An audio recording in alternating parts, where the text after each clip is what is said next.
Hello everyone, welcome to electrical engineering MCQs and welcome to our official YouTube channel. दोस्तों, आप सभी का स्वागत है हमारे इलेक्ट्रिकल इंजीनियरिंग एमसीक्यूज के ऑफिशियल यूट्यूब चैनल पे।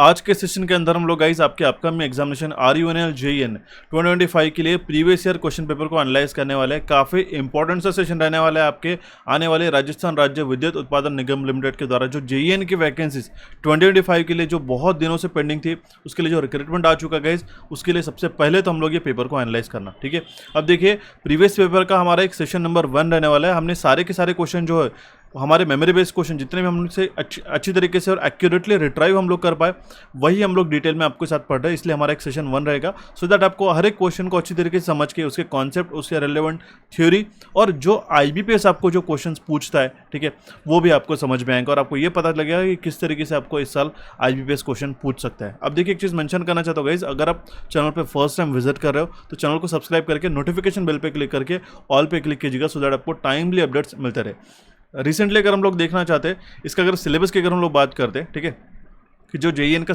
एग्जामिनेशन पैटर्न था, ये तो एग्जामिनेशन पैटर्न उन्हें दे रखा था, लेकिन प्रीवियस जो डिस्ट्रीब्यूशन ऑफ मार्क्स था, ठीक है, 2021 का जो रिक्रूटमेंट था, उसके इसमें हमारे पास में इलेक्ट्रिकल इंजीनियरिंग के 60 क्वेश्चन 120 मार्क्स के लिए, रीजनिंग में आपको 8 क्वेश्चन थे 8 मार्क्स के लिए, general knowledge and everyday science के लिए and related to the GK Rajasthan 36 question 36 marks के लिए, जो GK इंडिया से रिलेटेड क्वेश्चन थे आपको वो 12 क्वेश्चन थे, ठीक है, 12 मार्क्स के लिए, जनरल हिंदी के 8 क्वेश्चन, ठीक है, जनरल इंग्लिश के 8 क्वेश्चन, मैथमेटिक्स के 8 क्वेश्चन, ऐसे 140 question total 200 marks and 120 minutes के लिए, ठीक है, 60 क्वेश्चन आपको टेक्निकल के लिए, 60 के लिए क्वेश्चन 60 मिनट जो है आपको नॉन टेक्निकल के लिए, ऐसा आपको एग्जामिनेशन पैटर्न था। ठीक है, ये डिस्ट्रीब्यूशन ऑफ मार्क्स था। अब देखिए, ये जो क्वेश्चन पेपर रहेगा, ये हिंदी और जनरल इंग्लिश में ये बायलिंगुअल पेपर रहता है। ठीक है, ये आपको सीधा सीधा मेंशन किया गया है। ये जो आपका लेफ्ट हैंड सेक्शन आप देख रहे हो, ये पूरा का पूरा रिसेंटली 2025 का जो एग्जाम पैटर्न था उन्होंने यहाँ पे मेंशन कर दिया।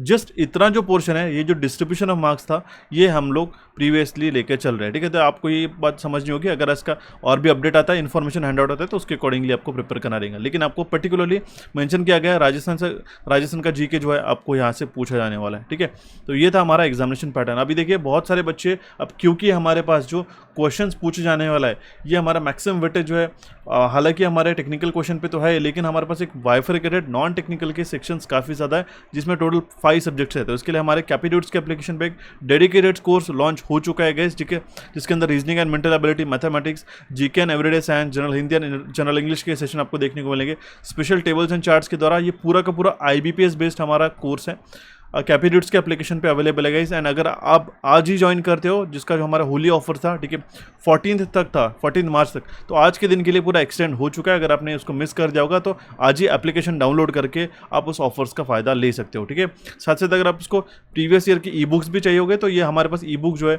हमारे राजस्थान आर्ट एंड कल्चर के, ज्योग्राफी के राजस्थान के पूरे इंग्लिश लैंग्वेज में, तो ये सेपरेटली भी अवेलेबल है, लेकिन आप इसको एनरोल करते हो तो ये आपको वहाँ पे भी मिल जाएंगे। मोर और लेस अगर आपको IBPS का 2025 में जो एक्सपेक्टेड सिलेबस है, डिटेल इलेक्ट्रिकल का सिलेबस, ठीक है, IBPS द्वारा जिस तरीके से क्वेश्चन पूछा था, ये अगर आपको देखना होगा तो इस सेशन को मैंने ऑलरेडी पढ़ा रखा है, आप इसको जाके ज़रूर देख सकते हो, यूट्यूब पे अवेलेबल है। इसका PDF भी हमने अपलोड करा रखा है गाइस, अगर आपको चाहते हो तो मुझे कमेंट बॉक्स से आप मांग सकते हो। ठीक है, अभी हम लोग कंटिन्यू करते हैं हमारे क्वेश्चन की ओर और देखते हैं अभी हमारा सबसे पहला क्वेश्चन। सारे के सारे क्वेश्चन जो थे गाइस, ये previous year memory based, to the point और एक्यूरेटली जिस तरीके से पूछे गए थे, उस तरीके से हमने डेवलप करने की पूरी कोशिश की है। अब देखिए, क्वेश्चन क्या है हमारे पास में, 2 लैंप है, ठीक है, 2 lamps 120 watt and 40 watts are connected in a series across to 230 volt AC supply, which of the following statement is correct। ठीक है, सीधा सीधा क्या बताएगा, ये हमारा फर्स्ट लैंप है, ठीक है, और ये सेकंड लैंप है, इसको एक सप्लाई से हमने जोड़ रखा है, ठीक है, 230 वोल्ट AC से। ठीक है, अब देखिए फर्स्ट का जो रेटिंग है, अब हम लोग यहाँ पे मेंशन कर देते हैं, वो है हमारे पास में 120 वाट एंड सेकंड वाट है हमारे पास 40 वाट का। ठीक है, ये दोनों सीरीज में हमारे जोड़े रखे हुए। अब देखिए, इनमें से स्टेटमेंट पूछा गया कि कौन सा हमारा स्टेटमेंट करेक्ट होगा। यहाँ पे पहला स्टेटमेंट है 100 वाट लैम्प विल ग्लो ब्राइटर। ठीक है, दैट मीन्स ये जो हमारा यहाँ पे जो 120 वाट का लैंप है, ठीक है, ये ब्राइटर ग्लो करेगा, यहाँ पे पूछा गया। ठीक है, यहाँ पे गलती से 100 आ गया था। ठीक है, मैं मेंशन कर देता हूँ 120 वाट है एंड 40 वाट, अगर कोई भी दूसरे भी वैल्यूज आ चुके हैं यहाँ पे 200 वाट एंड 50 वाट, तो भी ये केस उसके लिए वैलिड रहेगा। ठीक है, तो यहाँ पे जो 120 वाट का जो लैंप है, ये ब्राइटर ग्लो करेगा, ऐसा स्टेटमेंट में पूछा गया। ये स्टेटमेंट गलत हो जाएगा, मैं इसका रीजन बताता हूँ। सेकंड स्टेटमेंट है हमारा कि 40 वाट का जो बल्ब है वो ग्लो करेगा ब्राइटर, मतलब ज़्यादा चमक के साथ, ज़्यादा रोशनी के साथ वो चमकेगा, ग्लो होगा। ठीक है, तो ये स्टेटमेंट स्टेटमेंट हमारा करेक्ट हो जाएगा। मैं क्यों आपको इसमें मेंशन कर देता हूँ, ठीक है। जो भी पावर रेटिंग होती है हमारे पास में, ठीक है, पावर डिसिपेशन जो होगा लैम्प के अंदर हम लोग लिख पाएंगे P is equal to V² divide by R, ठीक है। अब देखिए इस कंडीशन से हमने क्या करा कि अगर इनमें से करंट अगर फ्लो हो रहा है मान लो I, राइट, ठीक है, तो जो पावर डिसिपेशन हो रहा है अक्रॉस दिस 40 वाट, ठीक है, वो हमारा कितना हो जाएगा I² R40, ठीक है। अगर हम लोग P की बात करते तो ये एक तो हम लोग हमारा एक फॉर्मूला है बेसिकली, राइट। अब देखिए जो दोनों बल्ब है सेम वोल्टेज के लिए रेटेड है, तो हम लोग कह सकते हैं कि जो हमारा रेजिस्टेंस है हर एक बल्ब का वो इन्वर्सली प्रोपोर्शनल उसके रेटेड पावर के, ठीक है। P is inversely proportional the resistance, ठीक है। यहाँ तक हमारा क्लियर हो चुका। दैट मीन्स जो हमारा रेजिस्टेंस रहेगा इस 40 वाट बल्ब का, ठीक है, वो हमारा ज़्यादा रहेगा, ठीक है। इसका जो रेजिस्टेंस रहेगा that means R40 will be greater than R20, ये तो हमने निकाल लिया। दैट मीन्स जो हमारा पावर डिसिपेशन है, ठीक है, वो भी उसके अकॉर्डिंगली वैरी होगा। अगर हम लोग बात कर लेते हैं कि इसमें से जो करंट फ्लो हो रहा है ये कॉमन करंट फ्लो होगा इसमें से, ठीक है, पूरे सर्किट में से, ठीक है। तो जो पावर डिसिपेशन होगा अक्रॉस इस 40 वाट बल्ब, ठीक है, ये I² इंटू R40 रहेगा, और पावर डिसिपेशन जो 120 वाट में से होगा, ठीक है, वो I² R100 के द्वारा होगा, ठीक है। अब क्योंकि हमारा जो है, ठीक है, ये जो रेजिस्टेंस है 40 वाट बल्ब का, ठीक है, ये ज़्यादा है, ओके। अब क्योंकि ये रेजिस्टेंस ज़्यादा है, ठीक है, तो यहाँ पे I² इंटू R, ठीक है, ये अगर रेजिस्टेंस ज़्यादा होता है as compare to the I² R120, ठीक है, तो ये जो हमारा पावर डिसिपेशन होगा इस 40 वाट के बल्ब में ये ज़्यादा रहेगा, इसीलिए ये हमारा जो बल्ब है हमारा ब्राइटर ग्लो करेगा, ठीक है। ऑप्शन बी इस क्वेश्चन का करेक्ट आंसर आता है। इसका कंप्लीट सेशन जो है मैंने ऑलरेडी यूट्यूब पे पढ़ा रखा है, जिसकी लिंक और आपको मैं थंबनेल दिखा देता हूँ, उसको आप जाके देख सकते हो। काफ़ी इंपॉर्टेंट सा सेशन है, सारे क्वेश्चन आपके वहाँ से क्लियर अप हो जाएंगे। मैं आपको एक स्क्रीनशॉट उसका बता देता हूँ, ओके। तो आप यहाँ पे देख सकते हो जो लैम्प बेस्ड क्वेश्चंस आपको पूछे जाते हैं, dark bulb, brighter bulb, current, power और सारे इसके जो numerical as well as concept आपको इस सेशन में देखने को मिलेंगे, ठीक है। तो ये क्वेश्चन आपके एक शिफ्ट में पूछा गया था RUNL के 2021 के एग्जामिनेशन में, क्लियर है। हम लोग ट्राई करेंगे दोनों भी शिफ्ट की काफ़ी अच्छी तरीके से पूरी की पूरी प्लेलिस्ट आपको प्रोवाइड करा दिया जाए। जितने भी स्टूडेंट चाहते हैं कि इनकी सारे क्वेश्चन मैं प्रोवाइड करा दूँ एक्यूरेटली, जितने भी प्रीवियसली पूछे गए थे, तो मुझे ज़रूर कमेंट बॉक्स में कमेंट करके बताइएगा ये सर हमें सारे पेपर चाहिए करके, और इस सेशन को लाइक ज़रूर करिएगा, ओके। कंटिन्यू करते हैं हमारे नेक्स्ट क्वेश्चन की और। क्वेश्चन है हमारे पास में form factor is the ratio of, ठीक है। फॉर्म फैक्टर किसका रेशियो होता है, ये रेशियो होता है RMS value to the average value, ठीक है। It is a ratio of RMS to the average value, ठीक है। सबसे पहले हमारे पास में यहाँ से यहाँ तक की जो वैल्यू रहता है ये रहता है हमारे पास पीक वैल्यू, ठीक है। यहाँ से यहाँ तक की जो कंप्लीट वैल्यू रहता है, ठीक है, ये रहता है peak to peak value guys, ठीक है, ये ट्वाइस रहता है पीक वैल्यू से, राइट। एंड जिससे कर हम लोग बात करते हैं कि जो हमारा फॉर्म फैक्टर का डेफिनेशन क्या होता है, यही आपको एज इस क्वेश्चन में पूछा गया था। वो होता है हमारे पास में RMS value to the average value. अगर पीक फैक्टर की बात करते हैं तो maximum value to the RMS value हमारा फॉर्म फैक्टर हो जाएगा। अब इसी से जुड़े हुए बहुत बार छोटे छोटे कॉन्सेप्ट्स और आपको जो है स्टैटिक जो वैल्यूज है आपको पूछे जाते हैं, और इससे रिलेवेंट आपको जो क्वेश्चंस आपको एग्जामिनेशन में सॉल्व करने के लिए पूछे जाते हैं न्यूमेरिकल्स, वहाँ पे आपको ये फैक्टर्स ध्यान में रखने रहते हैं, ठीक है। जैसे कि साइन वेव का RMS वैल्यू होता है 0.707 से फैक्टर से हमारा मल्टीप्लिकेशन होता है, ठीक है। जैसे कि हम लोग VRMS की बात करते हैं VM/√2 हम लोग कहते हैं, ठीक है। पीक फैक्टर क्या है √2 या फिर 1.141, ये फ्रैक्शन से हमें मल्टीप्लाई करना रहता है। फॉर्म फैक्टर कितना होता है 1.11, ये एग्जामिनेशन में बहुत बार बनता है JEN के, ठीक है। ट्रायंगुलर की बात करें 1.5154, ठीक है। स्क्वायर वेव का पूरा RMS वैल्यू रहता है 1, peak factor and form factor 1 रहता है हमारा, ठीक है। शॉर्ट आउट की बात करते हैं तो यहाँ पे सारे वैल्यूज गिवन है, ठीक है। अब देखिए ये तो सारे आजकल RUNL टेक्नीशियन के एग्जामिनेशन में आपको क्वेश्चन बन सकते हैं, ठीक है। 2021 के एग्जामिनेशन में क्वेश्चन पूछा गया था, just for a basic understanding ये चीज़ें पता होनी चाहिए, नॉट नेसेसरीली आपको सीधा सीधा फॉर्म फैक्टर और RMS वैल्यू की वैल्यू पूछ जाएंगे करके, ठीक है। क्लियर है। तो इस क्वेश्चन का करेक्ट आंसर था हमारा option D. So the next question is Which of the following is not an advantage of an underground transmission system compared to the overhead transmission system? अब देखिए यही मैं आपको समझाने के लिए कोशिश कर रहा हूँ गाइस। अगर आप 2025 में IBPS की परीक्षाओं की तैयारी करना चाहते हो, दैट मीन्स जो भी इलेक्ट्रिकल इंजीनियरिंग से जुड़े हुए एग्जामिनेशन IBPS कंडक्ट कराता है, तो वो आपको एक तो नॉट बेस्ड क्वेश्चन पूछता है, ठीक है, या फिर एक तो मल्टीपल स्टेटमेंट बेस्ड क्वेश्चन पूछता है, ठीक है, या फिर आपको जो है इस तरीके से incorrect which of the following is the incorrect property और डिसएडवांटेज और एडवांटेज, इस तरीके से आपको घुमा फिरा के क्वेश्चन बनता है। दैट मीन्स होता क्या है, हर एक 5 ऑप्शन में आपको जो है ऑप्शन को पढ़ना रहता है और उसी के अकॉर्डिंगली आपको आंसर सॉल्व करना रहता है। नॉट लाइक कि आपको सिंपल स्टेटमेंट बेस्ड क्वेश्चन पूछ लिया, ठीक है, what is the value of this, और आपने एक आंसर में मार्क कर लिया, ठीक है। तो इस बातों को आपको प्रिपेयर्ड रहना होगा अगर आप RUNL की तैयारी करना चाहते हो, ठीक है। इसी से जुड़ा हुआ ये क्वेश्चन पूछा गया था हमें प्रीवियसली कि इनमें से कौन सा एक एडवांटेज नहीं है, निम्नलिखित में से कौन सा ओवरहेड सिस्टम की तुलना में भूमिगत ट्रांसमिशन सिस्टम का लाभ नहीं है, ठीक है। विच of the following is not an advantage of underground transmission system. Question को समझिएगा, अंडरग्राउंड ट्रांसमिशन सिस्टम का एक एडवांटेज नहीं है पूछा गया। सबसे पहले हमारे पास में लेस ट्रांसमिशन लॉसेस, ये इसका एडवांटेज है, करेक्ट है। Less affected by the extreme weather condition and hence increase the reliability of the supply of power, correct है। ये अंडरग्राउंड होने के कारण, जमीन के नीचे अंदर होने के कारण इसमें वेदर कंडीशन का काफ़ी कम असर होता है।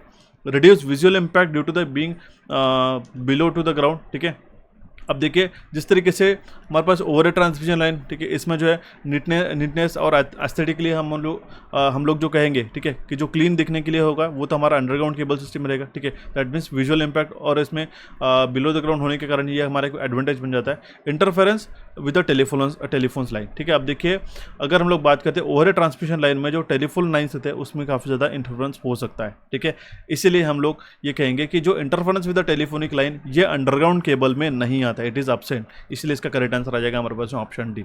आप समझ रहे हो कि हर एक क्वेश्चन को आपको अच्छी तरीके से पढ़ना होता है और हर एक ऑप्शन को समझ के ही आंसर आपको मार्क करने रहेंगे, ठीक है।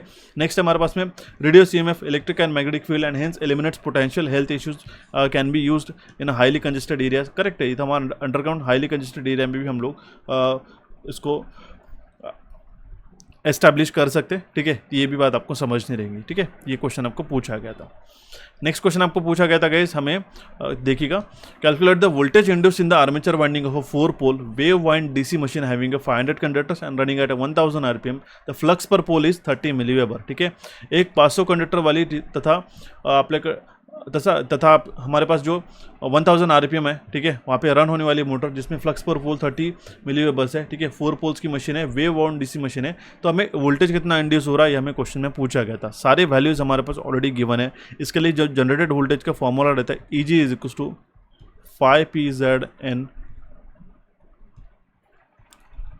5PZN अपॉन 60A, क्लियर है। तो अभी देखिए पोल्स का वैल्यू हमारे पास गिवन है, सारे वैल्यूज हम लोग यहाँ पे लिख लेते हैं, सी, ठीक है। नंबर ऑफ पोल की जो वैल्यू है वो हमारे पास 4 है, ऑलरेडी गिवन है, ठीक है।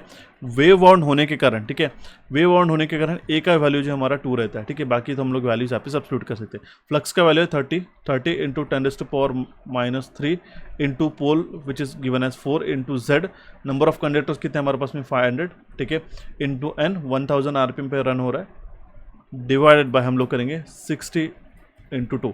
इस इक्वेशन को कम्प्लीटली सॉल्व करने के बाद, ठीक है, इसको कैलकुलेट करने के बाद हमारे पास जो वैल्यू निकल के आती है 1528.8 वोल्ट। अब देखिए एक चीज़ मैं मेंशन करना चाहता हूँ, ठीक है, ज़रूरी नहीं कि मैं आपको डायरेक्टली आंसर, अब क्योंकि हम लोग इसको कैलकुलेटर से सॉल्व करके हमारे पास ये वैल्यूज ऑलरेडी पता रही थी कि इसका वैल्यू कितना आने वाला है। लेकिन आपके एंड पे मैं मेंशन करना चाहूँगा कि ये छोटी छोटी चीज़ें ही आपको सिलेक्शन दिलवाती है। प्लीज़ आप इसको सॉल्व करने की कोशिश कीजिएगा आपके खुद के एंड से, ठीक है। बहुत बार ऑप्शन काफ़ी क्लोज और सिमिलर से रहते हैं। आप देखिए यहाँ पे अगर हम लोग एक 15 के रेंज में आ जाता है आंसर तो आप डायरेक्टली आंसर बी मार्क करोगे, which is absolutely fine, smart way आपको रखना चाहिए। अगर मान लो यहाँ पे 1530 रहता, ठीक है, तो उस केस में आपको दूसरे ऑप्शन के लिए भी अच्छी तरीके से सॉल्व करना रहता है, इसलिए आपको बेसिक मैथमेटिक्स होना ज़रूरी है, ओके। ऑप्शन बी इस क्वेश्चन का करेक्ट आंसर आ गया था, ये हमारा क्वेश्चन पूछा गया था प्रीवियसली, ठीक है। नेक्स्ट क्वेश्चन है हमारे पास में, the doping concentration of the emitter base and collector region of the typical bipolar junction transistor varies as, ठीक है। सीधा सीधा यहाँ पे इन्होंने स्टेटमेंट बेस्ड क्वेश्चन पूछा गया था, हमने इसको शॉर्टकट वे में आपको इस तरीके से में पूछा गया, ठीक है। उसमें स्टेटमेंट थे, हर एक लाइन में स्टेटमेंट था, ठीक है। तो आप देखिएगा जो डोपिंग कॉन्सेंट्रेशन रहता है सबसे ज़्यादा जो है हमारा इमिटर में डोपिंग रहता है, ठीक है, उसके बाद में कलेक्टर रहता है, उसके बाद में हमारे पास में बेस के अंदर, ठीक है। जो इमिटर है हमारे पास में हाईली डोप्ड एरिया रहता है, कलेक्टर जो है मॉडरेट डोपिंग रहता है, और जो हमारा बेस रहता है वो लाइटली डोप रहता है। अब देखिए व्हाट इज डोप, ठीक है, मैं मेंशन करना चाहता हूँ जितने भी एस्पिरेंट्स हैं जो फ्रेशर से पर्टिकुलरली इस एग्जामिनेशन के लिए तैयारी करना चाहते हैं, दो तरीके के सेमीकंडक्टर मटेरियल्स हमारे पास रहता है। एक तो रहता है इंट्रेंसिक और एक तो हमारे पास रहता है हमारा एक्सट्रेंसिक सेमीकंडक्टर, ठीक है। इंट्रेंसिक जो हमारे पास प्योर सेमीकंडक्टर जैसे कि सिलिकॉन हो गया, ठीक है। एक्सट्रेंसिक के अंदर हम लोग गैलियम आर्सेनिक, ठीक है, इंडियम, इस तरीके से जो है हमारे जो है इम्प्योरिटीज़ को ऐड करते हैं। उस इम्प्योरिटीज़ को ऐड करके हमारे पास में एक तो चाहे पी या फिर एन जंक्शन हम लोग फॉर्म कर सकते हैं, पी टाइप ऑफ सेमीकंडक्टर या फिर एन टाइप ऑफ सेमीकंडक्टर हम लोग उसे ट्राइवैलेंट या फिर पेंटावैलेंट इंप्योरिटीज, ठीक है, एक्सेप्टर या फिर जो हम लोग कहेंगे डोनर इंप्योरिटीज को ऐड करके फॉर्म करते हैं, ठीक है। उस इंप्योरिटीज को ऐड करने के प्रोसेस को ही हम लोग डोपिंग कहते हैं। समझ में आया मेरी बात, ठीक है। तो आप छोटी छोटी चीज़ें समझिएगा, ठीक है। तो जो हमारा सबसे ज़्यादा हाईली डोप्ड रीजन जो रहता है वो हमारा इमिटर रहता है, देन उसके बाद में कलेक्टर, देन द बेस, ठीक है। ये क्वेश्चन आपको प्रीवियसली पूछा गया था। ओके, चलिए बढ़ते हुए हमारे नेक्स्ट क्वेश्चन की ओर। अगर आपको सेशन समझ में आ रहा है तो जरूर सेशन को लाइक कीजिएगा, यही हमें मोटिवेट करता है। जितना ज़्यादा लाइक और सब्सक्राइब आप करोगे उतना ही जल्दी इसका मैं नेक्स्ट सेशन आपको प्रोवाइड करा दूंगा जल्दी से जल्दी यूट्यूब पे, ठीक है। एक क्वेश्चन पूछा गया था, which logic gate resemble the function of staircase lighting system. देखिए स्टेयरकेस लाइटिंग सिस्टम में अगर हमें उस स्विचेस को, ठीक है, हमें रिप्लेस करना होगा विद द लॉजिक गेट, उसमें हम लोग कौन सा, अगर हमारा लॉजिक गेट यहाँ पे फिट बैठेगा, कौन सा लॉजिक गेट हम लोग इंप्लीमेंट कर पाएंगे। सबसे पहले तो मैं स्टेयरकेस की वायरिंग को समझा देता हूँ। होता है क्या है, अगर एक पर्सन यहाँ पे 2 वे स्विचेस की ज़रूरत रहती है, ठीक है। अगर एक पर्सन इसको यहाँ पे जाना होगा फ्रॉम डाउन टू अप, ठीक है, तो क्या करेगा, इस बटन को जो है वो आपको, अगर मान लो इस पोजीशन पे, तो आप इस पोजीशन पे लेके जाएगा, ठीक है, कोई भी वे में, अप हो या डाउन हो, ठीक है। इस केस में हमारा जो सर्किट है वो हमारा कंप्लीट हो जाता है यहाँ से यहाँ तक का, ठीक है। ये तो हमारा न्यूट्रल ऑलरेडी कनेक्टेड है, तो ये बल्ब जो है ग्लो करना शुरू कर देगा, ठीक है।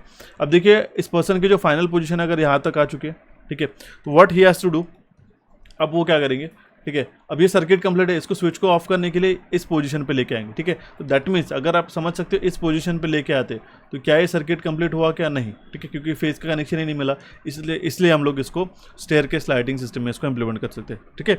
अब देखिए इसी को अगर हमें इंप्लीमेंट करना है, दोनों स्विचेस अगर ऑन है, ठीक है, दोनों अगर मान लो फर्स्ट पोजिशन पे है, ठीक है, दोनों 0 पोजीशन पे, इसको रिप्रेजेंट करने के लिए हमारा जो है XOR गेट काम में है, ठीक है। दैट मीन्स अगर हमारा स्विच ए है, ठीक है, स्विच बी है, दोनों ऑफ पोजीशन पे, तो हमारा बल्ब जो है ऑफ रहेगा, ठीक है।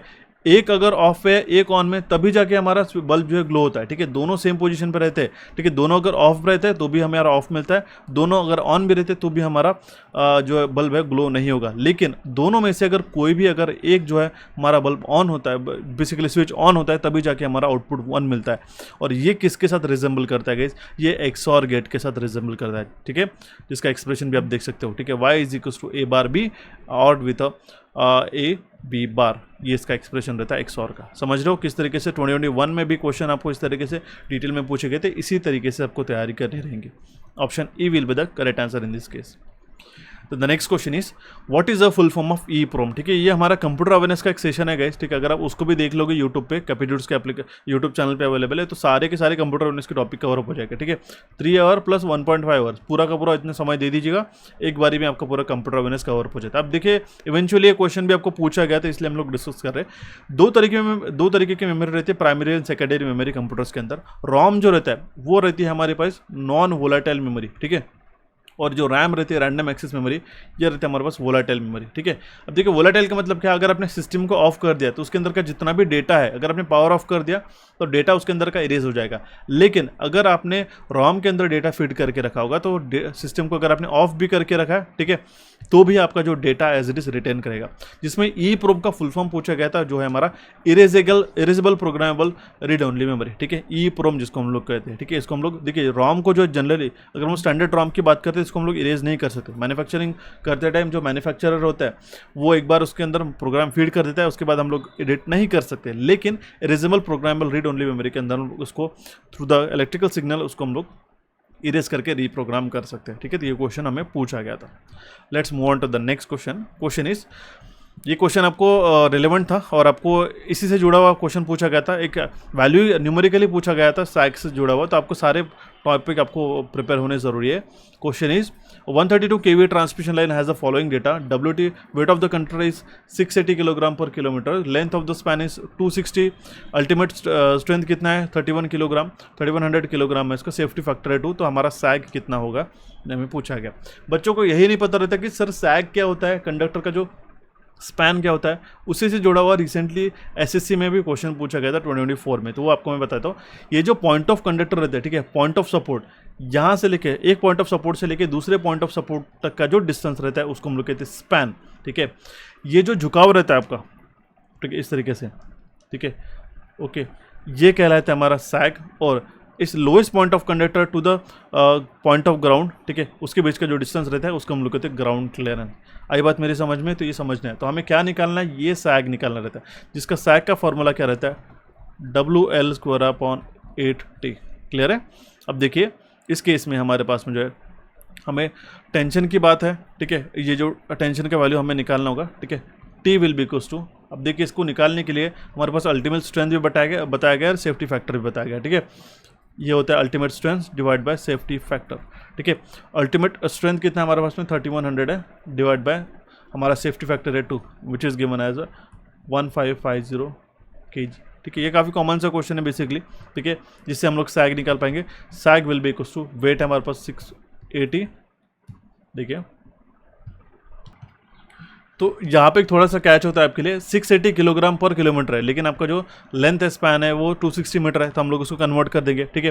तो ये कितना हो जाएगा हमारे पास में 0.68 किलोग्राम पर मीटर हो जाएगा, राइट। तो इनटू हम लोग L का स्क्वायर करेंगे 260 स्क्वायर डिवाइडेड बाय 8 इंटू 1550। इस एक्सप्रेशन का हमारा करेक्ट आंसर रहता है 3.7 मीटर्स। ओके, ऑप्शन ए इस क्वेश्चन का करेक्ट आंसर है। दैट मीन्स ये जो डिस्टेंस रहेगा ये पूरा का पूरा ये रहेगा 3.7 मीटर। ये बेसिक सा क्वेश्चन हमें पूछा गया था, ठीक है, क्लियर है। तो ये भी हमें RVNL के 2021 के एग्जामिनेशन में पूछा गया था। अब जितने भी बच्चे RVNL के लिए डेडिकेटेडली तैयारी करना चाहते हैं उनके लिए मैं रिकमेंड करना चाहता हूँ, अगर आप एग्जाम ओरिएंटेड थियोरी और MCQs पढ़ना चाहते हो, ठीक है, जो कि प्योरली IBPS बेस्ड हमने डिज़ाइन किए, तो आप हमारे इलेक्ट्रिकल इंजीनियरिंग MCQs के एप्लीकेशन को डाउनलोड करके इस कोर्स को आप लेटेस्ट पेड कोर्स में जाके इसको एनरोल कर सकते हो। काफ़ी कॉम्प्रहेंसिव आपको डेटा मिलेगा हमारे IBPS पैटर्न द्वारा, जो भी हमने रिसेंटली डेवलप किया है आपके एग्जामिनेशन के लिए, ठीक है। जो भी रिसेंट महाट्रांसको के एग्जामिनेशन हुए, डिस्कॉम्स की जेनकोस में जो IBPS द्वारा पूछी गई है, ठीक है, उसके लिए काफ़ी हेल्पफुल रहा है ये कोर्स, ठीक है, जो कि आपको RVNL के लिए भी आपको काफ़ी ज़्यादा हेल्प करेगा। एंड वन मोर थिंग, ये पूरा का पूरा IBPS द्वारा जो RVNL के एग्जामिनेशन में क्वेश्चन पूछने वाले उसके अकॉर्डिंगली हमने डिज़ाइन किया है। मोर ओवर आपको इसमें IBPS के अपकमिंग सेशन भी देखने को मिलने वाले हैं, ठीक है। इसको ज्वाइन करने के लिए आप यहाँ से इलेक्ट्रिकल इंजीनियरिंग MCQs के एप्लीकेशन को आप डाउनलोड करके एनरोल कर सकते हो। कोई क्वेरी आती है तो इस नंबर पर आप व्हाट्सएप कर सकते हो। इस कोर्स पर भी आपके होली ऑफर्स के लिए 15 तारीख का जो है आज रात 12 बजे तक की जो ऑफर्स आपको एक्टिवेटेड है, अगर आप एनरोल करना चाहते हो तो काफ़ी अच्छे ऑफर्स आपको मिल जाएंगे एप्लीकेशन पर। कोई क्वेरी आती है तो आप इस नंबर पर व्हाट्सएप जरूर कर सकते हो, ठीक है। कंटिन्यू करते हैं अभी हमारे नेक्स्ट क्वेश्चन की। और क्वेश्चन क्या है हमारे पास में, 3 8 ओम के रेजिस्टेंस से हमारे स्टार फैशन में कनेक्टेड है, तो उसका डेल्टा में कितना रहेगा, ठीक है। अब देखिए 3 स्टार कनेक्टेड है, ठीक है, हर एक का जो है 8 ओम का वैल्यू हमारा 888, तो समझिएगा इसका इक्विवेलेंट अगर हमारा निकालना होगा तो उस केस में हमारा जो रेजिस्टेंस रहेगा ये रहेगा हमारे पास मल्टीप्लाइड बाय 3, ठीक है, 8 × 3, दैट मीन्स हर एक के लिए कितना हो जाएगा 24 का, ठीक है। समझ में आया? ऑप्शन बी इसका करेक्ट आंसर आ जाता है। सिंपल सा क्वेश्चन था, इससे जुड़ा हुआ पावर बेस्ड भी एक क्वेश्चन आपको पूछा गया था, ओके, जो हम लोग आपको नेक्स्ट सेशन में कवर करने वाले हैं। The next question is the direction of rotation of DC motor conductor can be determined by, ठीक है। DC मोटर कंडक्टर के जो डायरेक्शन है कौन से लॉ से हम लोग डिटरमाइन कर सकते हैं, तो Fleming left hand rule, option B इसका करेक्ट आंसर रहता है। अब मैं एक चीज़ मेंशन करना चाहता हूँ, जितने भी एम्पियर सर्किट लॉ है, बायट-सावर्ट लॉ हो गया, ठीक है, Fleming's left hand right hand rule है, लेंजेस लॉ हो गया, फैराडेज लॉ हो गया, बच्चे आजकल इसको स्किप कर रहे हैं, लेकिन एक क्वेश्चन वो 100% एग्जामिनेशन में पूछा जा रहा है, और उससे उसका जो वर्किंग प्रिंसिपल, कौन सा मशीन कौन से वर्किंग प्रिंसिपल पे वर्क करता है, ठीक है, कौन से साइंटिस्ट द्वारा इसको डेवलप किया गया, तो यहाँ से भी क्वेश्चन पूछे जा रहे हैं, तो प्लीज़ इसको भी नोट डाउन करके इसको पढ़ना शुरू कर दीजिएगा, ठीक है। ऑप्शन बी इसका करेक्ट आंसर आ जाता है।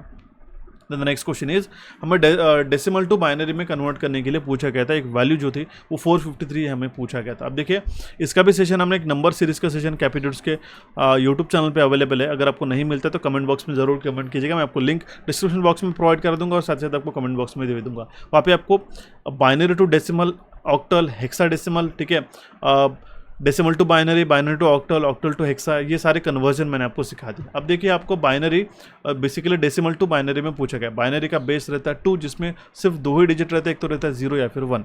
इसको हम लोग क्या करेंगे, डेसिमल टू बाइनरी कन्वर्ट करना है, तो आपको सीधा टेबल ही हमने इंप्लीमेंट करा दिया, तो सीधा 2 से हम लोग डिवाइड करना शुरू कर देंगे, ठीक है।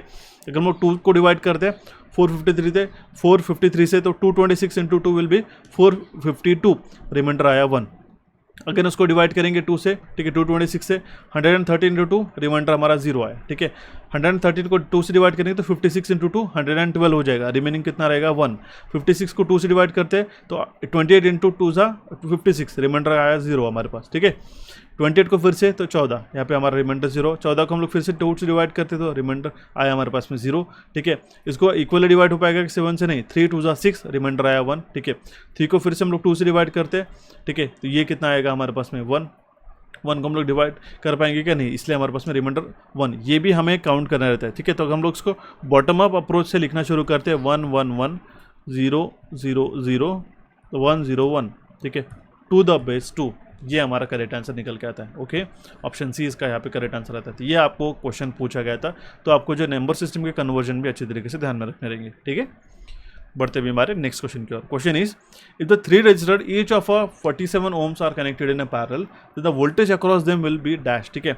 अगर 3 रजिस्टेंस जो है, ठीक है, 47 ओम्स के, वो पैरेलल में कनेक्टेड है, तो वोल्टेज उसके अक्रॉस में कांस्टेंट ही रहने वाला है, ठीक है, चाहे कितने नंबर ऑफ रेजिस्टेंस आपके कनेक्ट कर ले दो। अगर पैरेलल में जुड़े हुए तो आपको पता है कि पैरेलल में जो हमारा वोल्टेज रहता है, ठीक है, वो हमारा सेम रहता है। एंड अगर हम लोग सीरीज की बात करते हैं तो उसमें जो हमारा करंट सेम रहेगा। फंडामेंटल क्वेश्चन पूछा गया था, ठीक है। पढ़ते हुए हमारे नेक्स्ट क्वेश्चन की ओर। Question is, which of the following statement is और are false with regard to the shell type of transformer. अब देखिए सेम टाइप का पैटर्न आपको इस साल पूछ जाएगा। शेल टाइप ऑफ ट्रांसफार्मर से जुड़े हुए इनमें से कौन सा स्टेटमेंट करेक्ट है या रॉन्ग है, हमें पूछा गया। रॉन्ग है पूछा गया बेसिकली, ठीक है। तो पहला है पावर ट्रांसफर कैपेबिलिटी जो ज़्यादा रहती है, ठीक है, हाँ ये जस्ट करेक्ट है स्टेटमेंट कि हमारा शेल टाइप ऑफ ट्रांसफार्मर का जो पावर ट्रांसफर कैपेबिलिटी है ज़्यादा रहता है, ठीक है। The main disadvantage of the shell type of transformer is that the maintenance is not easy, ठीक है।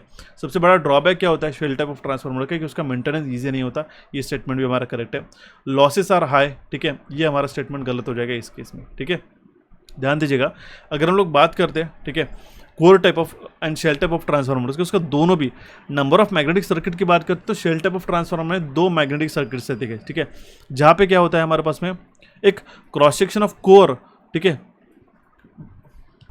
वो सराउंड करते हैं हमारे वाइंडिंग को। और कोर टाइप ऑफ ट्रांसफार्मर की बात किया तो वहाँ पे जो हमारे पास में जो वाइंडिंग है, ठीक है, वो कवर करती है हमारे पास में कोर को, ठीक है। तो इसमें भी जो स्टेटमेंट्स आपको पूछे गए, अब देखिए ये तो आप पूरा रट्टा करने की कोई ज़रूरत नहीं इस क्वेश्चन को, बट एक चीज़ मेंशन करना चाहता हूँ कि जो core type of shell type of transformer का बेसिक डिफरेंस होता है वो आप अच्छी तरीके से दोनों इसमें ध्यान में रखिएगा, क्योंकि वहाँ से अभी भी इस साल भी क्वेश्चन बन सकता है, ठीक है। नॉट नेसेसरीली यही सेम आपको रिपीट हो जाएगा, लेकिन जो कॉन्टेक्स्ट मैंने आपको मेंशन किया मल्टीपल स्टेटमेंट बेस्ड, इस तरीके से जो ऑप्शन बेस्ड रहता है वो आपको क्वेश्चन जरूर आपको देखने को मिलेगा, ठीक है। ऑप्शन सी इसका करेक्ट आंसर आ जाता है। चलिए देखते हैं हमारा next question. Question is, the Q meter works on the principle of dash, ठीक है। तो जो क्यू मीटर होता है ये कैसा इंस्ट्रूमेंट होता है जो हमारा डिज़ाइन किया जाता है to measure the value of quality factor, ठीक है। और ये हमारे जो कॉइल और कैपेसिटर की जो कैरेक्टरिस्टिक्स होती है उसको डिटरमाइन करने के लिए काफ़ी ज़्यादा यूजफुल रहता है। तो ये जो क्यू मीटर वर्क करता है हमारे प्रिंसिपल ऑफ सीरीज रेजोनेंस के ऊपर वर्क करता है। ये क्वेश्चन एज इट इज पूछा गया था गाइस, काफ़ी इंपॉर्टेंट सा था, ठीक है, क्लियर हो चुका। चलिए बढ़ते हुए हमारे नेक्स्ट क्वेश्चन की ओर। क्वेश्चन इज, तो tapping of the transformer are provided dash, ठीक है। तो जो ट्रांसफार्मर की टैपिंग कहाँ पे दी जाती है, ठीक है, तो ये आप the middle of the high voltage side, ठीक है। तो उस केस में हमारा जो उस टाइम पे क्वेश्चन पूछा गया था तो हाई वोल्टेज साइड उसका करेक्ट आंसर था, लेकिन मैं आपको मेंशन करना चाहता हूँ जो टैपिंग रहती है प्रोवाइडेड ट्रांसफार्मर की वो हमारे मिडल पे रहती है हाई वोल्टेज साइड के, ओके। यहाँ से ऐसा क्वेश्चन पूछा गया था। बहुत सारे सिली मिस्टेक्स बच्चे करके आते हैं जो फंडामेंटल क्वेश्चन में भी छोटे छोटे गलतियाँ हो जाती है, तो इसलिए आपको कॉन्सेप्ट को अच्छी तरीके से बिल्डअप करना होगा उस केस में, ठीक है। नेक्स्ट क्वेश्चन है हमारे पास में, which gate will give high output when either one और बोथ इनपुट आर लो। देखिए क्वेश्चन को समझिएगा, इनमें से कौन सा गेट हाई आउटपुट देगा हमें जब ईदर दोनों में से एक या फिर दोनों इनपुट जो है लो रहेंगे, ठीक है। तो ये गेट कौन सा रहेगा, नैंड गेट। अगर हम लोग नैंड गेट को डिजाइन करना चाहते हैं तो ये नॉट एंड बेस्ड रहता है, ठीक है। अगर हम लोग एंड गेट के सामने अगर नॉट लगा देते हैं, ठीक है, तो ये हो जाता है हमारा नैंड गेट, ठीक है, जिसमें 2 इनपुट होते हैं, इस तरीके से बबल लग जाता है, ठीक है। तो देखिए दोनों के ट्रूथ टेबल की बात करते हैं तो ये अगर हमारा इनपुट ए एंड बी हो गया, ठीक है, ये हमारा ए एंड बी इनपुट, ये बी हो गया, ठीक है, बेसिकली ये सेम ही हो गया। अगर हम लोग एंड गेट की बात करते हैं यहाँ पे हमने आपको रिप्रेजेंट करा दिया, ठीक है। तो ये आउटपुट है वाई, ये आउटपुट है वाई 0। अगर हम लोग इनपुट की बात करते हैं A B and Y, 4 cases बनेंगे हमारे इस केस में।